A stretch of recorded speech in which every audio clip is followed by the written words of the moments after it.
Reconciliation, A Theory and Practice for Development Cooperation by Karen Browns looks at defining the concept of reconciliation. She also establishes recommendations to support the reconciliation process.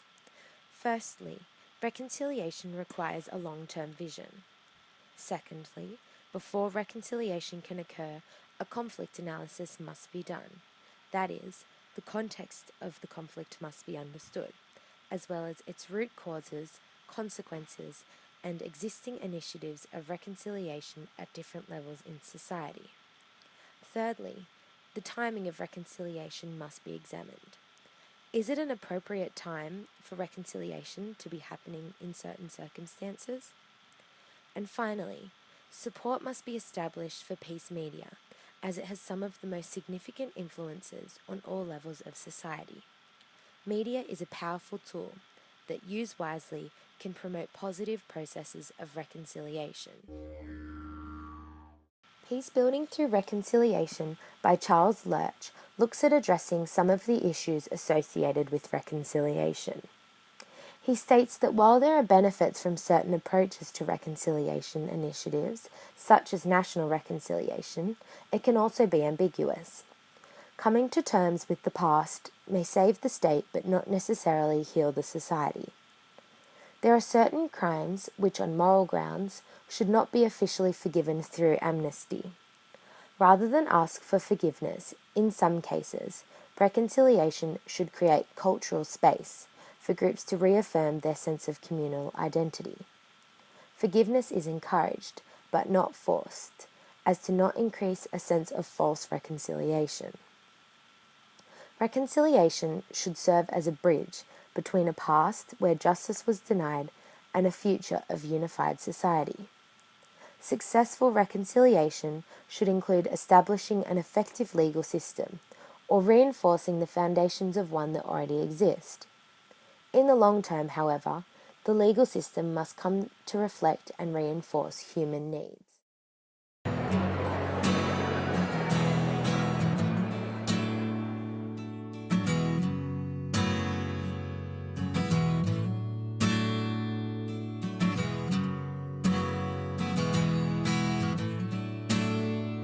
Today we honour the Indigenous peoples of this land, the oldest continuing cultures in human history. We reflect on their past mistreatment. We reflect in particular on the mistreatment of those who were stolen generations, this blemished chapter in our national history. The time has now come for the nation to turn a new page in Australia's history by righting the wrongs of the past and so moving forward with confidence to the future. We apologise for the laws and policies of successive parliaments and governments that have inflicted profound grief, suffering and loss on these our fellow Australians. We apologise especially for the removal of Aboriginal and Torres Strait Islander children from their families, their communities and their country, for the pain, suffering and hurt of these stolen generations, their descendants and for their families left behind, we say sorry. To the mothers and the fathers, the brothers and the sisters, for the breaking up of families and communities, we say sorry. And for the indignity and degradation thus inflicted on a proud people and a proud culture, we say sorry. We, the Parliament of Australia, respectfully request that this apology be received in the spirit in which it is offered, as part of the healing of the nation. For the future, we take heart, resolving that this new page in the history of our great continent can now be written. We today take this first step by acknowledging the past and laying claim to a future that embraces all Australians. To the stolen generations, I say the following. As Prime Minister of Australia, I am sorry. On behalf of the Government of Australia, I am sorry. On behalf of the Parliament of Australia, I am sorry. And I offer you this apology without qualification. We apologise for the hurt, the pain and suffering we, the Parliament, have caused you by the laws that previous Parliaments have enacted. We apologise for the indignity, the degradation and the humiliation these laws embodied. We offer this apology to the mothers, the fathers, the brothers, the sisters, the families and the communities whose lives were ripped apart by the actions of successive governments under successive parliaments. So let us turn this page together. Indigenous and non-Indigenous Australians, government and opposition, Commonwealth and state, and write this new chapter in our nation's story together.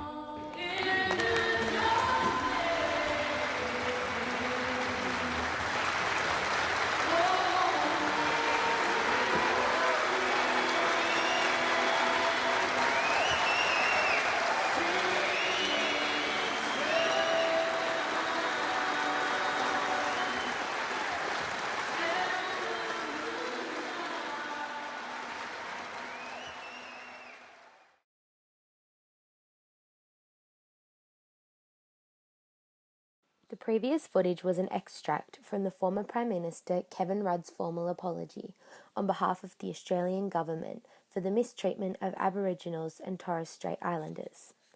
The speech said sorry for the pain that was inflicted on the stolen generation and offered a future where all Australians, whatever their origins, are truly equal partners, with equal opportunities and with an equal stake in shaping the next chapter in the history of this great country.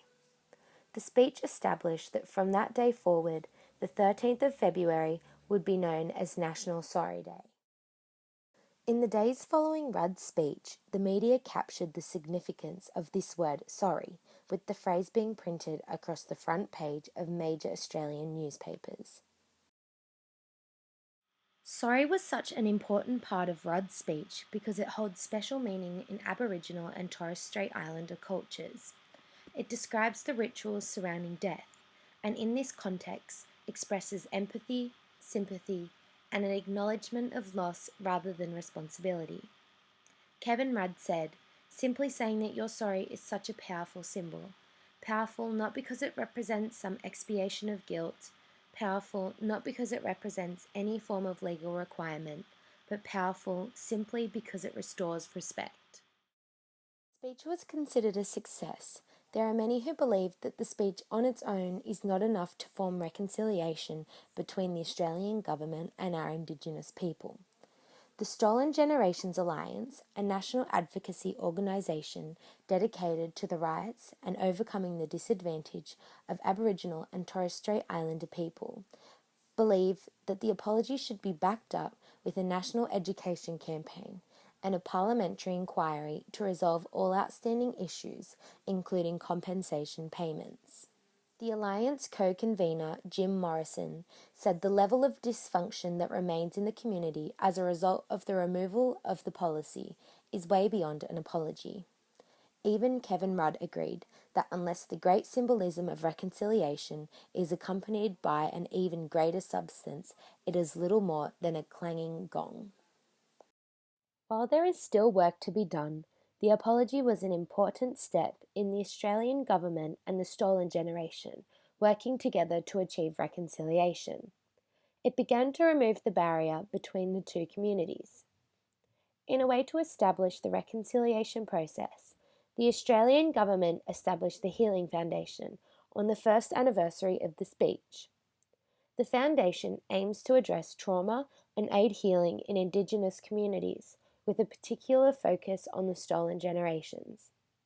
Many other organisations have since been established, continuing the reconciliation between Indigenous and non-Indigenous Australians.